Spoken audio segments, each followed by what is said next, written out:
Hello, it's me, Jessica Viba. First of all, I just want to say I'm sorry I haven't made a video in a while. I kind of disappeared for a bit off of YouTube because my computer broke, so not much I can do about that.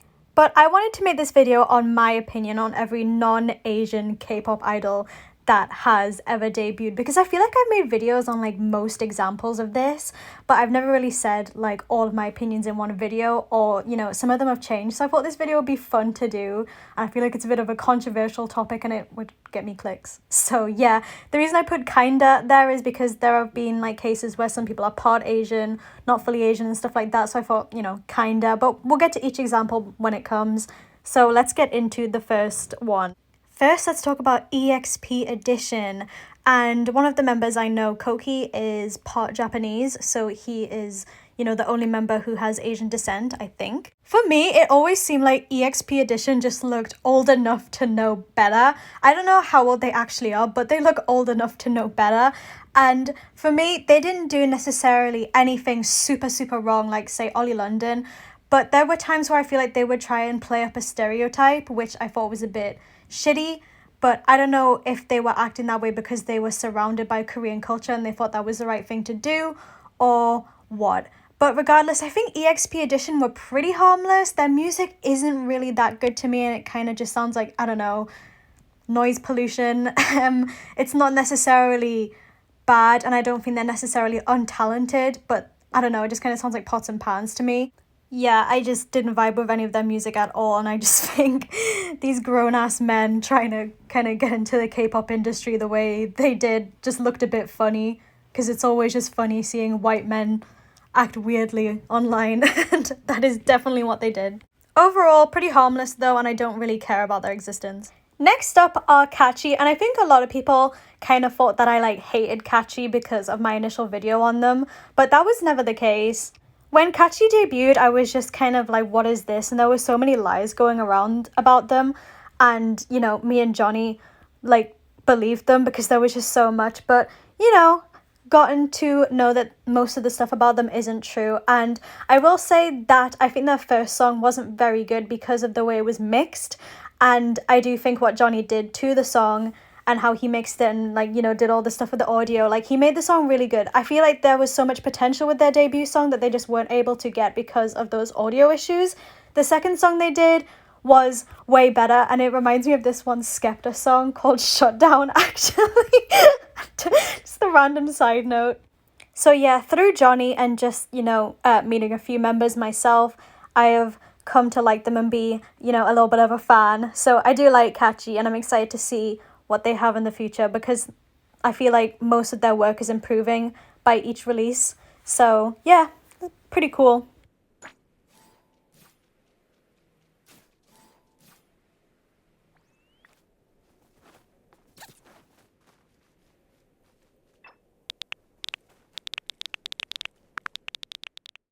Next up is Chad Future, and he was my original kind of introduction to kind of white people debuting in K-pop, I guess. And, you know, I did say this in my video, I just kind of thought his work was kind of cringy, but I wasn't sure whether to blame it on the fact that this are products from, you know, the year 2013 to 14. So I don't know if he can necessarily be blamed for the cringy kind of stuff because of the way the style was back then, the humor was back then. I will say I think his covers were better and he should have just stick to covers, but that's one thing. He isn't necessarily untalented at all or anything like that. And he actually commented on my video about him. He didn't actually say anything directly towards my video. He said something in response to someone else. I think someone had originally commented that they saw him live at KCON and it wasn't a very good performance, and then he ended up responding to that comment instead of my video, kind of talking about him way more, which is kind of funny that they responded to that comment but not the video where I kind of basically called his entire career cringy. So don't know what was up with that. Next up is Alex, who used to be in Rania, and honestly, I feel for her so much. She was faced with so much racism, and I feel like she even faced it from her own company. I feel like they were kind of using her not for inclusion, but they were kind of using her as a commodity, and it kind of felt like she was objectified as a black person, and they didn't really see her on the same level as them. I remember I was watching a stage where she literally just did her part and she just walked off, and that's what her company told her to do. It really felt, yeah, I don't know. It felt like she was kind of objectified as a black woman and used as something more of a commodity. It feels like the company didn't really care about inclusion at all. And it really sucks because she's so gorgeous and talented, you know? She did talk about the process of being an idol and what it was like, you know, working as an idol. So I would recommend that you guys check out the video she did with Grace, where she really just explains all of that stuff way better than I ever could. So yeah, if you guys are interested in that, I'd probably check it out as well. Next up is Lana, and obviously I made a video on Lana ages ago. I wanted to clear some stuff up because a lot of people were hating on me, saying that she was like half Asian, and she's not. She's quarter Asian. Still, you know, still part Asian, but stop yelling at me saying she's half when I know she isn't. It says on her profile that her father is half Tatar. She has Tatar Bashkir genes, which, you know, give her some Asian looking features. I still kind of stand by my point that she kind of does edit her photos to make herself look slightly more quote unquote Asian, but overall I don't think she's that harmful. I don't think she said anything harmful, and you know, she's just kind of doing her own thing. I do believe she is on a Chinese show now. I don't really have a problem with her. I do feel like the way she edits her photos is a little bit sus, because I see what she looks like in videos and what she looks like in pictures, and it's just, you know, I do feel like there's an undeniable fact that she edits her photos to make herself look slightly different, which could be harmful to, you know, young girls in general. But, you know, it's tricky because I do feel like everyone edits their photos to a certain extent. But for me, it just depends on how far you go with it. I also think you shouldn't set up an expectation for yourself, because I see this with, you know, some idols, not even just Lana, where they edit their photos so much and they just look so different. And it's like, the thing is, here's the thing, both are beautiful. Like, the pictures look undeniably gorgeous and she looks gorgeous in real life. And I'm not saying you don't need to edit your photos, because, you know, everyone edits their photos. I do too, you know, because you just want to fix a few things. And I don't think there should be any shame in editing your photos. But, you know, sometimes you just gotta, if you go too far, you go too far. And sometimes I feel like in her photos she goes too far. But I also do feel like it could just be maybe the way she does her makeup. Maybe she's, you know, changed her makeup over time, or, you know, she changed her hair over time. And maybe it's just changing makeup style, changing hair that's making her look different. So I do want to give her the benefit of the doubt, and I don't want to accuse her completely of doing this, because there are a lot of factors. And yeah, I don't know, I'm not losing sleep over this, but it's just something that I find kind of interesting, and I don't know how to feel about it, because I do feel like that it could be the case, but it also couldn't. So I don't know. But yeah, I honestly don't really know the full details about it, and, you know, if I'm wrong, I don't mind being wrong, but I'll just continue being 50-50 on it for now, because I don't really know what the truth is. Next up is Fatou, and she is from the new Rania kind of spin-off group, I guess, called Black Swan. She seems really nice, and she's really pretty and talented and all of that, so I do not have a problem with her at all.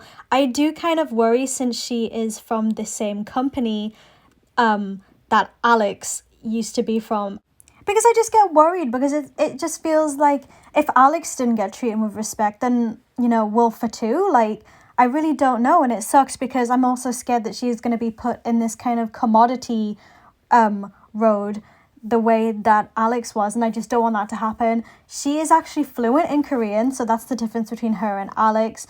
And, you know, I think she seems really talented, and I hope that she's being treated well in her company now, and that's all I can really hope for. We'll never know what goes on behind the scenes. But yeah, the difference between her and Alex is that Fatou has actually, you know, had more experience working in Korea, and she is fluent in Korean, so I feel like that's where they're different.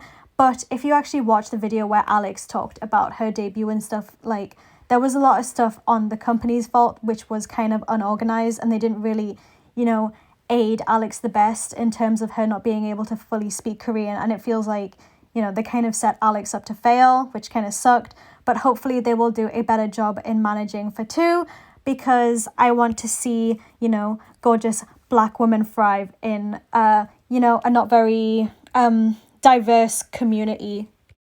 Last, I thought I would just do my overall thoughts on non-Asian people debuting in the K-pop industry in general. And I think it's really interesting because, you know, if you asked me like maybe a couple years ago if non-Asian people should debut in K-pop, I would have been like, no way, it should just be left to Asians. But I've kind of, you know, grown out of thinking that because, you know, why shouldn't they? I mean, you know, I feel like K-pop takes a lot of inspiration from Western media already.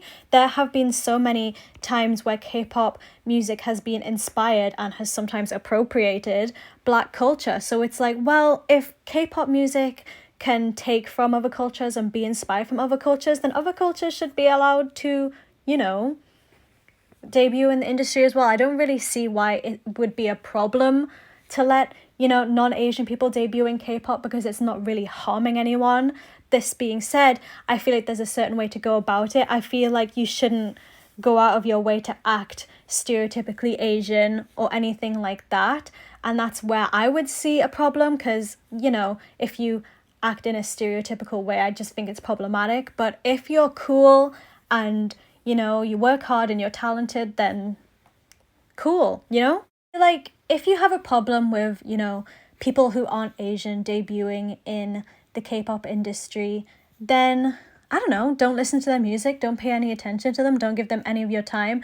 I do feel like it is kind of, you know, a little bit weird to be like, only Asians are allowed because, I don't know, it's just like, who cares? The one thing I do think is quite funny as well is that a lot of the people who complain about, you know, like these white or Black idols coming into the industry are usually like not even Koreans themselves. It seems like, at least for me, that the Korean general public don't seem to have any issue with foreigners trying to debut in K-pop. So it's kind of funny how the people who have the issue are other Westerners. I don't know, it could be jealousy, but I don't know. I just think it's interesting. I really want to know what people think about it in the comments. So please do tell me your thoughts and, you know, tell me your opinions on all of these people if you want as well. I'm sorry this video is kind of just, you know, me talking, but I just thought it would be fun. And since, you know, I've made videos on most of these individuals already, I thought it would be fun to talk about changed opinions and stuff like that. So yeah, tell me what you think below. And, you know, if you hate my opinion, then I'm sorry. I'd also just like to add on top of that, I don't hate any of the individuals in this video at all. And I don't really have a problem that much with any of them. And trust me, I'm not losing sleep over any of these issues. So, you know, it is what it is. Thank you guys for watching. If you guys could leave a like, it would really mean a lot. And that is all from me. I hope to upload some more videos soon because my computer is working now. And I'll see you guys later. Bye bye.